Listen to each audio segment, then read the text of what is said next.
IAS probationer पूजा खेड़कर का जो मुद्दा है वो आज पूरे देश में छाया हुआ है। लेकिन जब आप करप्शन की बात करते हैं, जब आप गफलों की बात करते हैं, तो आईएएस सर्विस में हजारों लाखों ऐसे चेहरे भी हैं जिनका नाम, जिनका चेहरा लोग बड़े सम्मान के साथ लेते हैं। और ऐसी ही एक शख्सियत मेरे साथ बैठी हुई है जिनका नाम है अरुण भाटिया साहब। मैंने वो जमाना भी देखा जब ये पुणे म्युनिसिपल कॉर्पोरेशन के कमिश्नर थे और अब तो काफी उम्र दराज हो गए हैं, लेकिन इनकी याददाश्त बड़ी मजबूत है। हमारी बात हो रही थी इंटरव्यू के पहले भी इनके पुराने जमाने की। सर ये बताइए, पूजा पहले आपने बहुत ज्यादा बोल दिया है, थैंक यू वेरी मच। चलिए शुक्रिया। सर ये बताइए, पूजा खेड़कर का जो केस है वो ओबीसी में इनका एप्लीकेशन है, यूपीएससी में under OBC non creamy layer. Non creamy layer का आज की तारीख में जो डेफिनेशन है वो है 8 लाख से कम उत्पन्न होना 1 साल में पेरेंट्स के उत्पन्न। अब मीडिया के सामने और सरकार के सामने ऐसे दस्तावेज आ रहे हैं जिसमें दिख रहा है कि भाई इनके पिता की प्रॉपर्टी जो है वो करोड़ों में है, इनकी खुद की प्रॉपर्टी जो है वो करोड़ों में है। तो क्या इनकी एलिजिबिलिटी और इनका ज्वाइनिंग आईएएस में under OBC non creamy layer, क्या ये उचित है या यूपीएससी से कोई गफला हुआ है?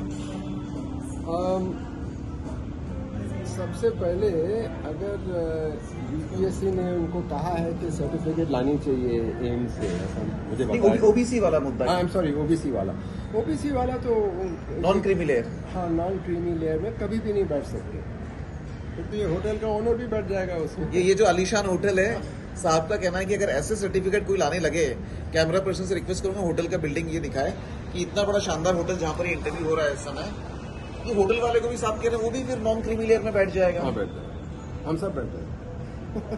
तो ठीक है, ये तो एक आपका कटाक्ष हो गया, लेकिन अगर ऐसी कोई सिचुएशन हो जाती है तो इसमें यूपीएससी ने क्या एक्शन लेना चाहिए? जिसने सर्टिफिकेट दी है तहसीलदार ने, तहसीलदारी देते हैं, उस पर कार्रवाई की जाए। इट्स नॉट डिफिकल्ट, सिंपल चीजें हैं। जिसने गलत कागज दिए हैं या जिसने फॉर्जरी की है, अगर जिस लड़की ने की है तो उसको सीधा एफआईआर भर दीजिए। एक ही दिन की बात है इसमें। भाटिया साहब बोलिए, खुद जो आईएएस प्रोबेशनर है इन पर यूपीएससी की ओर से, सरकार की ओर से क्या एक्शन हो सकती है इस केस में? इसमें सबसे पहले इम्पोर्टेंट चीज है कि क्रिमिनल एक्शन होना चाहिए। जो ऑफेंसेस हैं इसमें फौजरी खास साफ दिखती है, फौजरी बहुत भारी सेक्शन है, लगाया जाए। एफआईआर कौन दाखिल करेगा?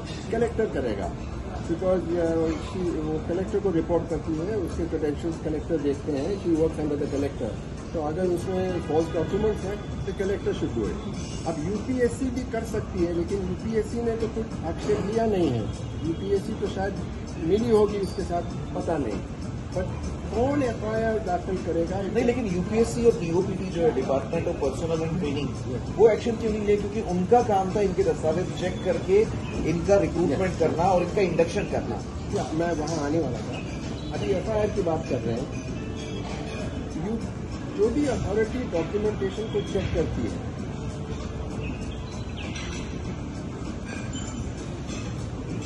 जो भी अथॉरिटी सर्टिफिकेट देती है या सर्टिफिकेट को चेक करती है, they are culpable, they are guilty.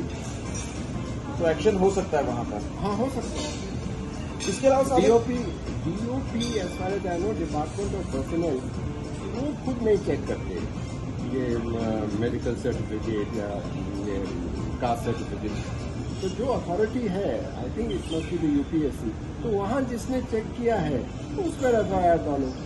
अब वहाँ से मिस आउट हो गया, उसको तो डालो ही डालो। लेकिन अब क्या हो रहा है, अब तो पूरी दुनिया को ये कल्पेबल है, ये ऐसे अनजाने में नहीं हुआ है।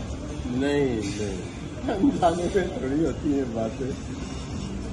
सर ये बताइए, इस मामले में और एक चीज सामने आ रही है कि इन्होंने जब यूपीएससी 19-20 में दिया, 2019-20 में, उस टाइम इनकी अपने आप को इन्होंने जहां पर डिसेबल बताया था कैटेगरीज में, तो वो डिसेबिलिटी और अब जब इनका रिक्रूटमेंट हुआ, इस समय की डिसेबिलिटी में फर्क है। जो कैटेगरीज है, अब ये नंबर 5 पर जो डिसेबिलिटी है इनकी, उसमें 2, एक विजुअल इम्पेयर दिखाया भी, आंखों से दिक्कत है, और दूसरा मेंटल भी रिलेटेड इन्होंने कुछ दिखाया है। तो ये सारी चीजें अचानक से एम्स जब इनको बुलाता है 6 बार और अचानक से ये कह देती कि भाई हम बिजी हैं, अभी नहीं जा सकते, या जो भी कारण रहे हो, तो क्या यूपीएससी का प्रोसेस इतना कैजुअल है कि यूपीएससी सारे काम छोड़कर 6 बार किसी को बुलाती है? 6 बार सामने वाला नहीं जाता है और फिर भी किसी प्राइवेट हॉस्पिटल का सर्टिफिकेट देने के बाद यूपीएससी उस लेडी को आईएएस बना देती है। हाँ, इसमें तो साफ बदमाशी है। बड़ी सरकारी दवाखाने से सर्टिफिकेट लानी पड़ती है। तो हम भी जब छुट्टी पर गए थे, हम स्कैन करते गए तो अल्टीमेटली गवर्नमेंट ने बोला हम नहीं मानते, तो अपने दोस्त की सर्टिफिकेट ला रहे हो, सरकारी मेडिकल बोर्ड के सामने आओ या सरकारी हॉस्पिटल से लाओ, ये रूटीन प्रोसीजर है। लेकिन क्या सरकार को इतना टाइम है कि एक व्यक्ति विशेष के लिए आप 6 बार रिमाइंडर भेजते हैं और वो नहीं आता है? अरे भाई, यही तो व्यक्ति ये देश में राज कर रहे हैं, इनका ही राज चलता है, इनके तरीके चलते हैं, हम सब इनके गुलाम हैं। आप कह रहे ज्यादा टाइम दे रहे हैं, इनको ही तो टाइम देते हैं। गरीब का कौन सुनता है? वो एप्लीकेशन दे के थक जाता है, मर जाता है।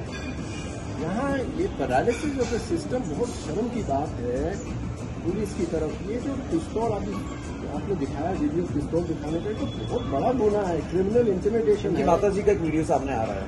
हाँ, वो जो देखा है अभी मैंने, ये तो बहुत बड़ा गुना है, क्रिमिनल इंटिमिडेशन साफ बनता है। लेकिन सरकार एक्शन क्यों नहीं ले रही है? यूपीएससी एक्शन क्यों नहीं ले रही है? बिकॉज सरकार इन्हीं लोगों की है, कौन इलेक्ट होके आते हैं।